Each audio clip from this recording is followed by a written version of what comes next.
Ito na silang tatlo. Panganay. Panganay, si pangalawa, tsaka si pangatlo ko. Tingnan ko lang mag-isang naglalakad dito. Ngayon, tatlo na kami. Ayan.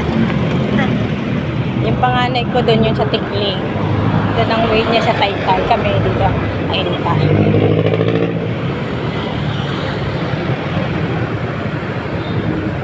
Ayan, nakakatuwa lang isipin.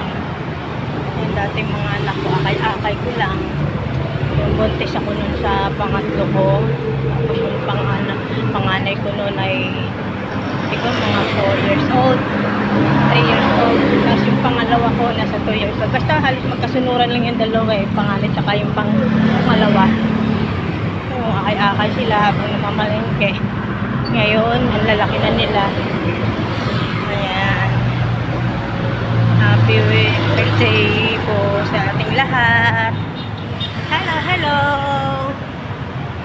Ayan, nasa ano kami. Naglalakad na kami papuntang Don Mariano. Sasakay ng tricycle. Doon kami sasakay. Ayan po.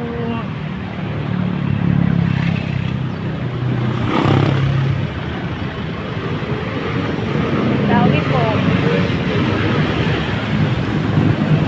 Biyaheng pa Manila. Ito naman Pataytay. Binangonan ng Tipolo. Ang daan.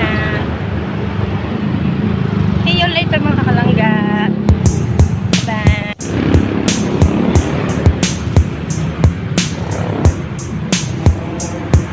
Yung dalawa kong anak, lalakad. Parang hindi mag-ate, ano. Basta natutuwa lang ako. Masaya. Nakita ko magkasama yung mga anak ko. Sobrang thankful sa Lord. Kasi, alam mo yung sa araw-araw mong ginagawa sa iba, imposible, hindi nila magawa. Pero sa akin, posibleng nagagawa kasi nga, alam natin hindi tayo pinababayaan ng Lord. Thank you, Lord, for everything, Lord. Malakasan.